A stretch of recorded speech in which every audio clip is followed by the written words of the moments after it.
Hey, what's up, guys? I'm Steve. Welcome back to the channel. Welcome back to another video. If it's your first time stopping by the channel, hit that subscribe button. Trust me, you won't regret it. You're a returning subscriber. As always, guys, welcome back, and I do appreciate the support. You guys know that. Guys, listen, I'm going to jump into this real quick. And this story has been circulating for a couple of days now. And it's about an Indianola young man, 11 years old, Adarian Murry. I'm sorry. And as you all heard by now, he's the 11-year-old boy that called the cops for his mother in distress and wound up getting shot by the very police officers that he called. And he's since been recovered from his gunshot wounds, not fully, but I mean, he's out of the hospital. Let's put it that way. And this happened supposedly last Saturday. And I'm going to play this video clip. We're going to really come back and really talk about this.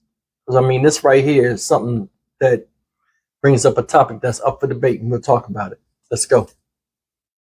11-year-old Adarian Murry called 911 for help last weekend when his mother's ex-boyfriend showed up at the house. Instead, one of the responding officers shot him in the chest, even as his family says he was following the officer's orders. Now the boy is recovering, and many in the community want answers. Omar Villafranca has more. 11-year-old Adarian Murry still has bandages where he was shot in the chest Saturday by an Indianola, Mississippi police officer. He didn't know at the moment that he was shot. His mother, Nikayla Murry, remembers the chaos and confusion while holding her bleeding son. He started singing gospel. He started praying. We started praying. We're very religious. Did you think your son was going to die? At that moment, I didn't know.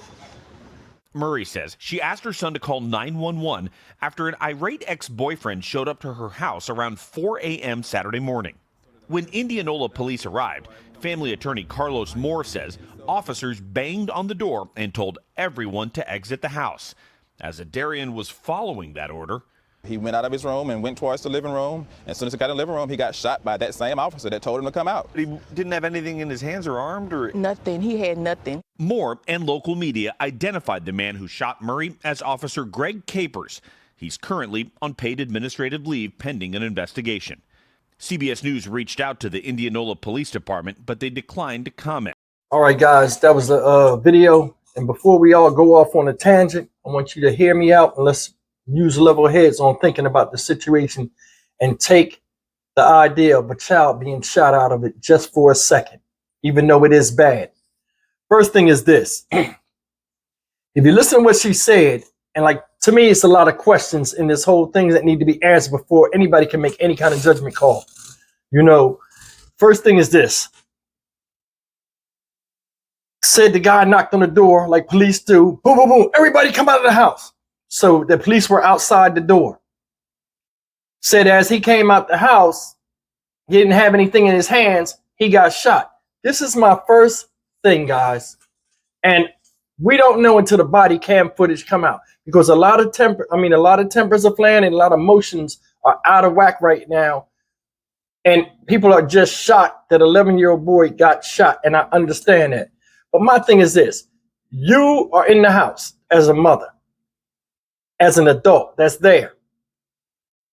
I want to know if she came out the house first, or did she give her children distinct instructions on what to do when they come out that house? And my thing is, why didn't she come out first? Like, I don't know. We have to see the body cam footage, because if these little kids are coming out the house first, and you got to look at this like this. When that 911 call was placed, we got to hear that call too, because it might have been chaos and hysteria. Bunch of screaming, bunch of crying. The little boy called the 911. Remember, guys. So he might have been crying and scared, because, you know, domestic violence and domestic issues are very traumatic on children. He might have been hysterical. So them cops went over there and didn't know what they was running into. And that's one of these things, one of these lessons we need to learn as adults when we act crazy in front of children and things like that. If your mother tells you to call the police, you know it's serious as a young boy. Boys love their mom. So we don't know what kind of emotional state he was with. He was on the phone, a bunch of screaming and hollering. The ex-boyfriend, who was the baby daddy of one of her children, came over the house 4 a.m. in the morning. We'll talk about that in a second too. That's BS. But think about it. This boy, right? Adarian. We don't know what he said on the phone. We don't know what questions answered. Remember, police are en route when they're getting all this information. So they don't know if they're walking into a hornet's nest, if the guy's still there or not. Now, am I defending action of the cop? Hell no. But I'm going to say this. I'm going to say that before anything goes up. Like, because I'm saying the only way I see this happening, me from a rational standpoint, I'm just looking at it like, how can something like this happen? You know, ask yourself, I think them kids were out there first by themselves. You understand what I'm saying? Or he came out and another kid ran out the door and scared him and he shot him. I mean, it's just my opinion. I mean, something had to happen. Something had to be dropped, a sudden move. Cops don't know what they're going into when they're coming into these situations. Remember, a police officer sees stuff they can't be unseen. And they always, when a cop comes up to you, they always relegate you to a situation they had that might have been traumatic to them or stuff that they used to run into in that neighborhood. So, I mean, I don't know. But that's the one thing. I want to know if she came out there first in front of her kids and, hey, I got 3 children behind me. Don't shoot. We're the only ones in the house and we're the only ones coming out. Come on, y'all. I don't think she did that. And I think that's part of the reason that led to this boy getting shot. I don't know, though. I don't know. And I'm not attacking her or anything like that, but just hear me out. Because this is very weird that this happened. You know the difference between a grown man and a little boy for you to shoot at him. Now, the police officer, he on paid leave for fucking what? You shouldn't be on no paid leave. You know, it's pending investigation. You need to be sitting your ass home. And them doctor bills and all that stuff, you need to be paying that. Or getting ready to pay that. Or you need to be coming out of some type of police fund because that was a wrongful shooting. That little boy almost lost his life. You see it? The bullet went straight through him.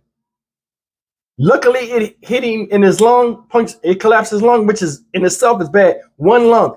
He's 11 years old. He'll grow. Lungs heal very good. So he'll make a full recovery from this if that's the only thing that happened. He was hospitalized 5 days. My thing is this, and that's the situation with the cop. I don't know how tense the situation was, and I think a lot of it had to do with the phone call, because a lot of times these domestic disputes are very chaotic and out of control. Now, my thing is this with this boyfriend or this baby daddy. Why the fuck would you be coming to somebody's house 4 a.m. in the morning causing a ruckus? I don't know if he was drunk or high, most likely. But I mean, 4 a.m. is the wrong time to come when you know your children are asleep or children asleep to go in there and try to act a fool with a woman that you had a past relationship with. And that's the thing, man. I mean, I'm not going to blame her. You know, a lot of times you don't know who people are once you have children with them. A lot of people change, and the true show of if a man's going to be responsible or not comes out after the kid is born. So, I mean, I don't want to touch that at all. But, I mean, he was wrong for coming over there. You know, and I don't want to say he's some thug dude or something like that. I mean, but this is poor judgment to come over there 4 in the morning knowing everybody's asleep. Now, I don't know the relationship between him and her, so I'll leave that alone. But I will say this. If I was the father of Adarian Murry, I got serious problems with that man because all this came from him coming over there doing that. What y'all think about that? Think I'm right about that? I would have serious problems with him. And we would have to talk. At the most, because, I mean, my son almost died over something that could have been avoided. You could have waited till daytime. You come and cause hell in the house. You know, a lot of them kids in there got fathers. I mean, the other kids got fathers, they ain't you. And, you know, a lot of times these guys do this stuff because they don't think that they're going to have repercussions from other males that them children is related to. See that a lot of times.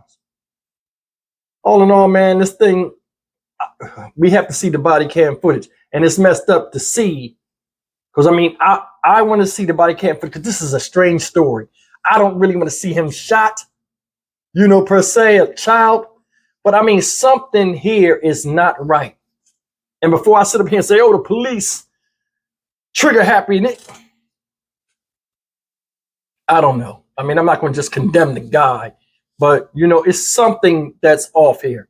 And the audio, the 911 call, and the body cam footage, I think can speak volumes in this case. So I'll leave it at that. I'm just glad the young man made it. Still got a second chance at life. And he looked like, and that's the thing, he looked like a sweet, innocent kid. 11 years old, he looked like an 11-year-old. Probably like riding his bike and all. It's good he'll still get to do that because a lot of them ain't going that, you know, die in the street, don't have that chance. Ladies, be careful the guys you deal with. And I pray for the family. They make a full recovery, you know, emotionally. And we'll see. But I'll give an update to the story as soon as something comes out. As always, guys, like, comment, share, and subscribe.